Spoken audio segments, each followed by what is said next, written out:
Hey everybody. Today we will be talking about the lunar eclipse that'll be taking place on Monday, March 25th of 2024 at roughly 1:53 in the morning. We'll look at the chart in just a little bit for the event chart, but essentially what will be happening is the transiting moon will be near the south node in Libra, and the transiting sun will be near the north node in Aries, with Chiron close to the north node, I think within 3 degrees. It's close. That's one reason why this stands out so much to me. But eclipses are powerful. Like, they're powerful. And I haven't always done videos about them in the past on this channel. I know last year I did do a few when they happen. It's not like they happen all the time, but they happen, 4 times a year or so. And I haven't always done stuff about them.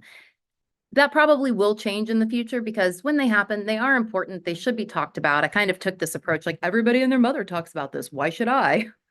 Well, because I have an opinion on it too, and a way that I read it as well. And just because other people talk about it doesn't mean that I shouldn't. So yeah, here we are. But before I get into this, I wanted to make a couple of announcements, mentions, comments, whatever. The first of which is I hit 2,000 subscribers on this channel. Thank you all so much. Seriously, thank you so much. I noticed this it was while I was on vacation, maybe a week ago or so. I noticed, I was like, wow. Like, really, I was like, wow, this is amazing. Thank you all so, so, so much. Thank you to everybody that's subscribed to this channel, that watches these videos, that watches my videos, that engages with the videos and even with me.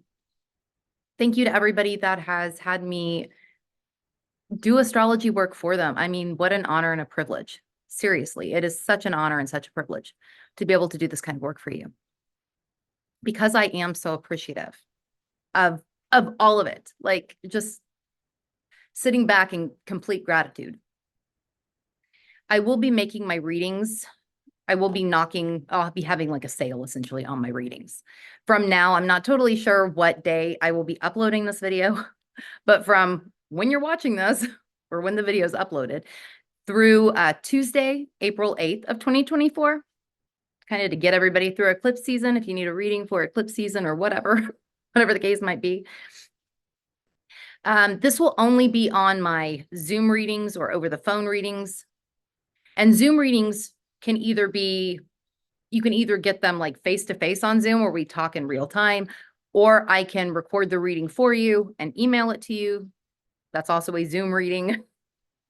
Some people like to actually talk over the phone though, and that I can do that too. Normally I charge $65 for 30 minutes or $120 for an hour. For this sale of appreciation, essentially because of appreciation, for 30 minutes, it'll be $50. And for an hour, it will be $100. So I will put the link below where you can purchase one of these if you want to, in the description box below where you can find these. You can get a hold of me.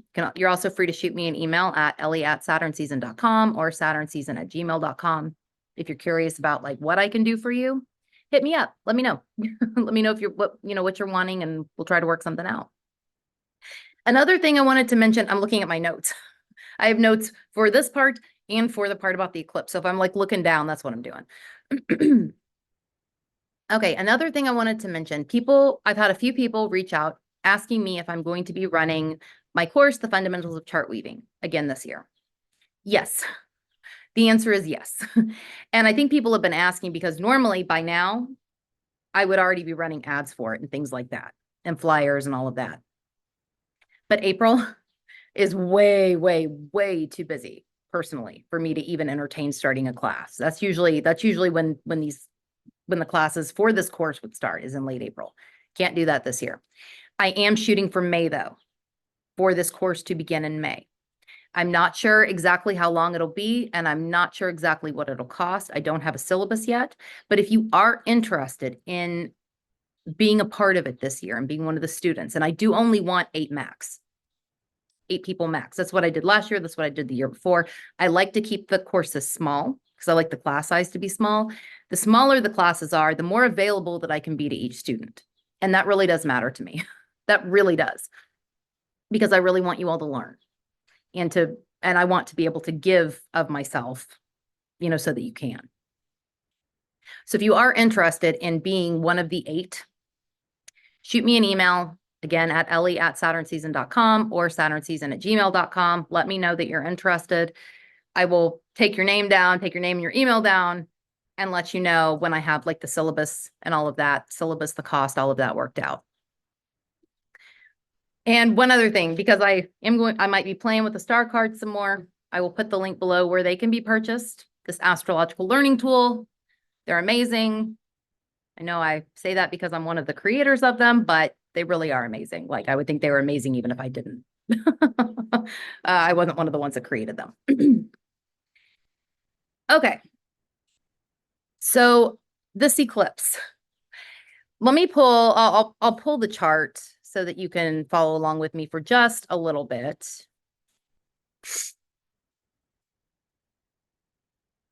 And I'll make it bigger too.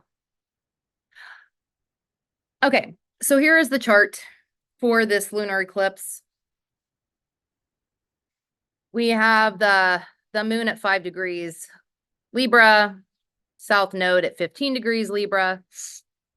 We have the sun at 5 degrees Aries, the north node at 15 degrees Aries. We have Chiron at 18 degrees Aries. Mercury is also close. Mercury, though, I feel like it's, you could technically consider it conjunct if you wanted to, but I feel like here, it's not really the being close to this it does, but really the fact that it's in the shadow period before turning retrograde stands out more to me here. But I'm sure the fact that it's close to the north node also plays into why it feels like it does. And with this, with all of the eclipses that take place along the Libra Aries axis, a big theme is relationships. Maybe not for everybody, but relationships, Libra energy expresses itself or can express itself in a relationship, in a relational way, in a relationship focused way, partnership focused way. This is one of the ways that it can express itself. In the south node, and that the eclipses, by the way, will always take place with the close to the nodes, with the full moon or new moon close to the nodal axis. But the south node is something, from a natal chart point of view. It's something by house, the house is where or areas of life. And then the sign is how something is expressed. And so the south node can show where and how one is most comfortable or familiar. And I put those in quotes because just because something is comfortable to somebody doesn't necessarily mean that they like it or that it's good for them. So the south node is kind of, and this is beyond even like past life stuff, right? Like even if you're not comfortable with the notion of past lives, you can think of the south node as just what one comes into this lifetime comfortable with, familiar with. Needing to either learn how to balance with the north node or evolve completely beyond. It is usually about balancing the axis, but I have seen it before where it appears like the person completely needs to move away from that south node. Like they need to move away from it. Now, in the context of of an event chart, right? Or an event like this, it's more like these are things that these kinds of south node things, and we're all under this transit, right? We're all under the transit of the transiting nodes in Libra and Aries. So there are things that are needing to be balanced with Aries energy right now for a lot of us. And this with the Libra part, with the south node in Libra, with the moon in Libra, it's things being illuminated in regards to relationships. You know, I'll stop sharing it for now. I might share it again in a few minutes. You know, it's funny, and I kind of laugh about this. I woke up. I've mentioned before about having songs in my head, and I woke up this past week in the morning. I woke up in the morning, and the night before I had been thinking about this eclipse. And I woke up with the song, I would do anything for love, but I won't do that, in my head. Now, this is not a song that I like listen to. It's not. I mean, but I have this feeling that it was my grandmother passed. Also on not during an eclipse, but during a full moon. She passed on the full moon that happened in December. Full moon got her. But I feel like it was her, that her spirit on the other side that was like poking me with this, like, hey, this song, this eclipse, this full moon, you know. And I'm like thinking, you messing with me. You're messing with me. Okay, girl. All right. I'm listening.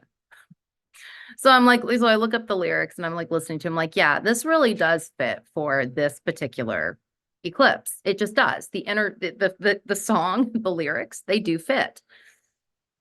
Because I do feel like, and I've got my notes here, I do feel like this particular eclipse, like I have here in my notes, I also put this on an Instagram post.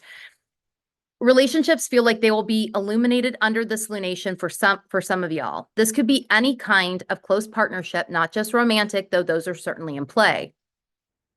What one will do in close relationships and what one will not do in close relationships feels like a theme that could come up.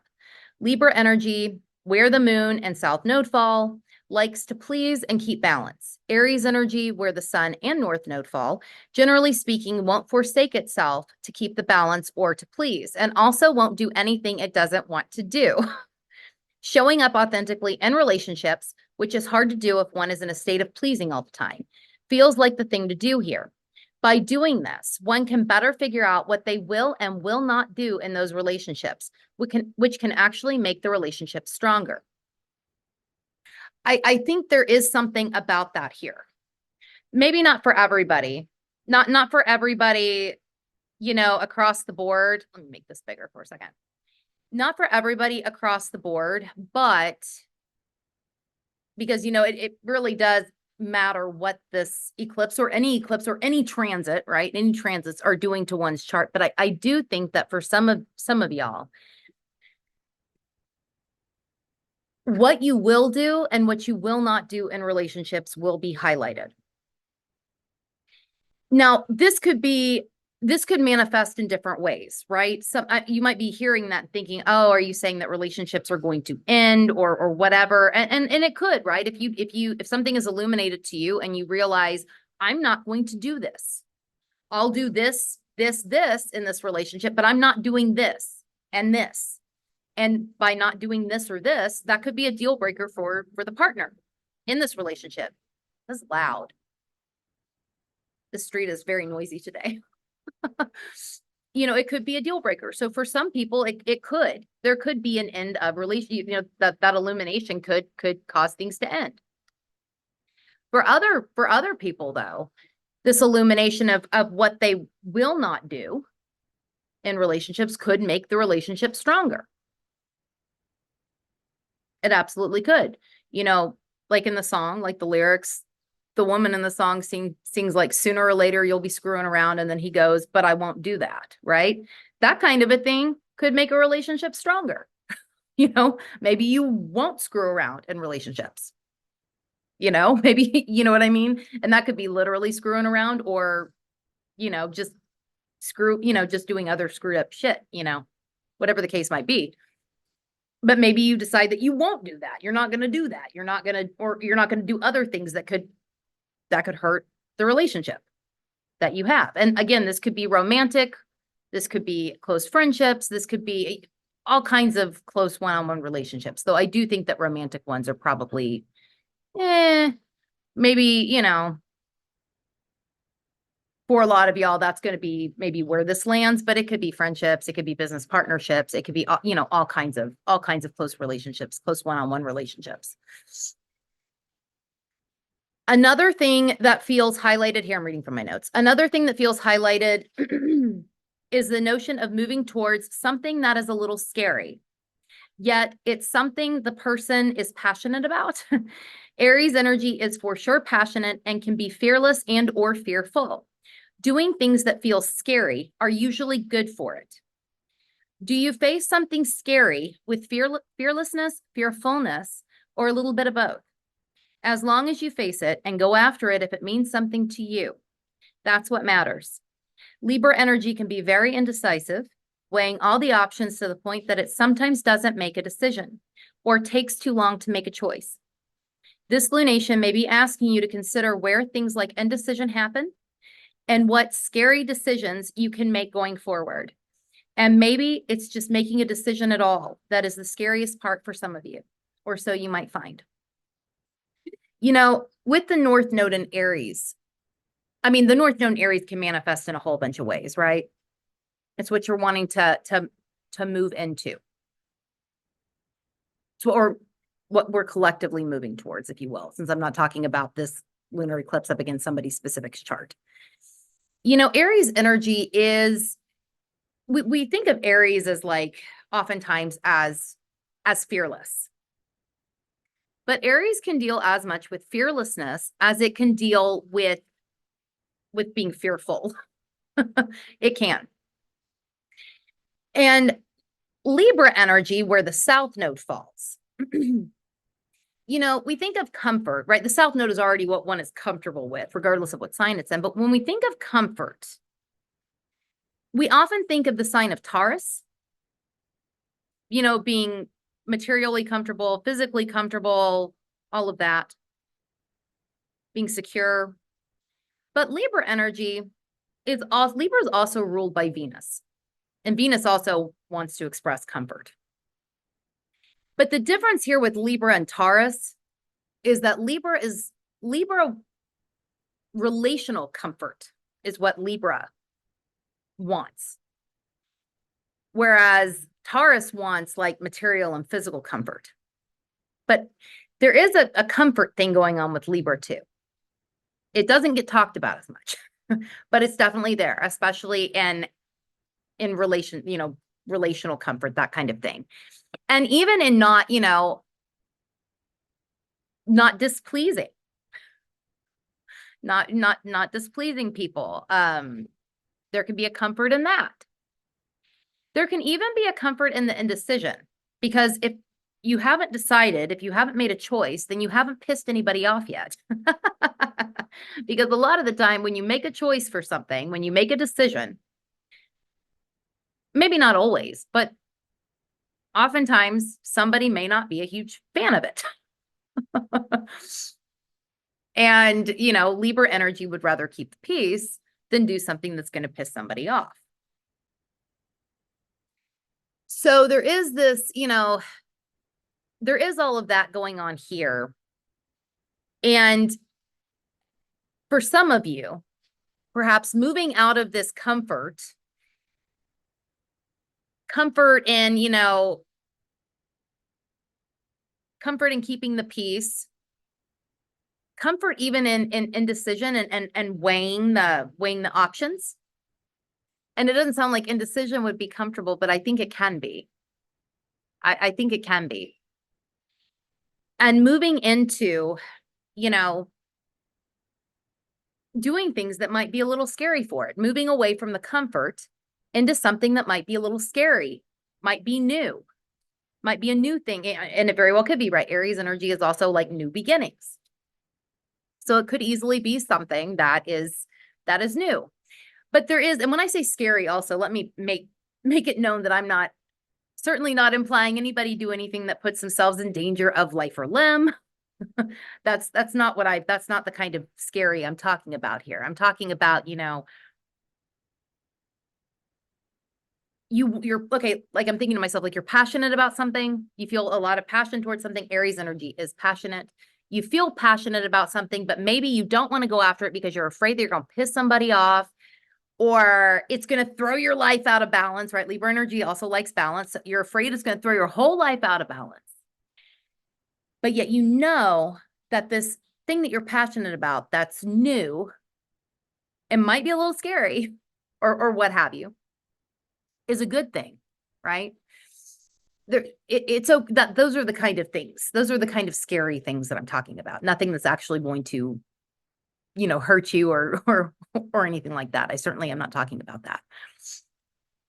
But if it's a little scary, but it's probably for your best interest, it gets you off the fence, off that indecision fence, off that weighing the balance fence. It's probably a good thing. Of course, how this actually plays out for everybody individually does depend on your natal chart. Because this could look different for different people, but these are just some ideas, some ideas that did come up. But these sorts of things might be illuminated for people under this eclipse. And if they are, let them be illuminated. Let them be illuminated. Simmer with it. Let it simmer, let it marinate. Think about it. Make sure you're not letting things like comfort, indecision, relationships, things like that, keep you from doing something that, you're passionate about. You might be a little scary, might be new, but ultimately a good thing. Don't hold yourself back. I think perhaps ways that people have done this, what I'm talking about, could also be illuminated.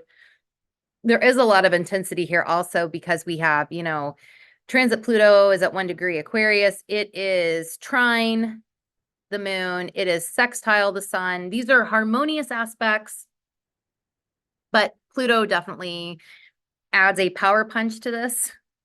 And there is a future thing here because of Pluto in Aquarius. Aquarius is very future focused. So we are, I do kind of feel like if you feel like these things, that might be scary, that you're passionate about, that are new or whatever, they do feel like they should, perhaps for most of you, get you somewhere in the future. They should be like a step to that, to where you want to be in the future, where you want to progress to. I do think there's something about that. But even though this is a harmonious aspect and this is a harmonious aspect, there still is, we're talking about Pluto, it's intense. So there is intensity here, along with the other reasons that things are intense that I mentioned before. Now, the planetary rulers of all of this are both in Pisces. We have Venus in Pisces and we have Mars in Pisces. Mars is the planetary ruler of the sun in Aries, the North Node in Aries, Chiron in Aries, because Mars is the ruler of Aries, planetary ruler of Aries. South Node and the moon are in Libra. Libra is ruled by Venus. So both of these are in Pisces right now.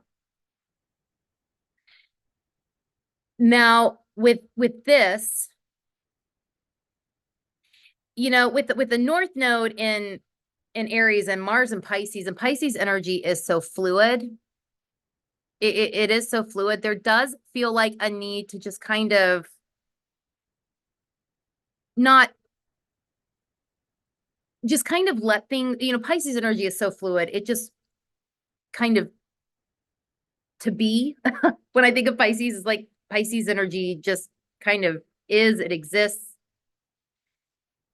So letting these things kind of flow, the North Node moving towards the North Node, like what I was talking about before, I think is a good idea. Just kind of letting them flow through is a good idea. This might This could, well, these are also quincunx, right? Like well, it's very loose. I don't even know if actually I count it. Really, it's more than 3 degrees. So I'm not even gonna, don't worry about that one. Now, Venus is quincunx, the south node. Venus at 16 degrees, 33 minutes of Pisces, the south node at 15:34 Libra. With this one, I do feel like, and Venus is very strong in Pisces. Or rather exaggerated. It's exalted. Venus is exalted in Pisces. So it is exaggerated, which does make me think that the illumination here there could be an exaggeration to the illumination that people feel. Also, with this being quincunx, and there might be how do I want to word this? It's like, because of the quincunx, there is an exaggeration to this, but it might not completely be understood, like why the exaggeration is there. It also might come through in ways that are a little more unconscious that then light this up. I could see that happening. Again, let it flow. Let it flow. And don't wear, you know, Venus and Pisces can also be very like, can wear rose-colored glasses. And with this, when this is illuminated, when this kind of stuff is illuminated to you, whether that be the indecision, relationship stuff, the comfort, these sorts of things that I mentioned before,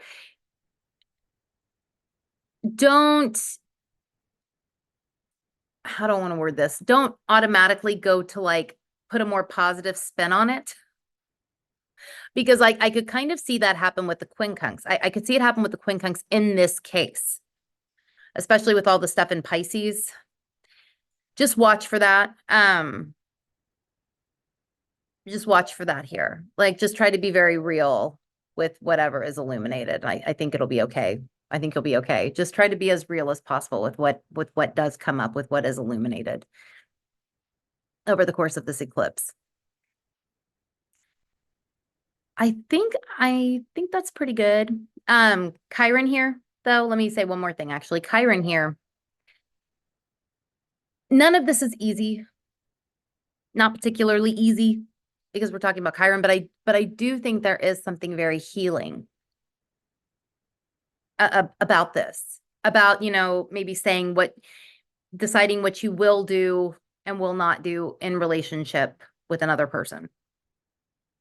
What you will, kind of, I don't want to say putting your foot down, but being self-possessed enough to know, I will not do this or this. I'll do everything else or whatever in relationship with another person, but I won't do this or whatever. Knowing what you will and will not do. The scariness that I mentioned, moving towards new things, all of that kind of stuff. There could be pain in doing this. It could feel a little painful in doing this, but I also think that it is ultimately healing for a lot of people to embrace this. Yeah. Anyway, I'm going to head out, but if you want to share how you feel about the lunar eclipse, leave it in the comments below. Let me know how you're feeling, how you're doing. I hope everybody's doing okay. And I will put where you can find me in the description box below. And I will talk to y'all later.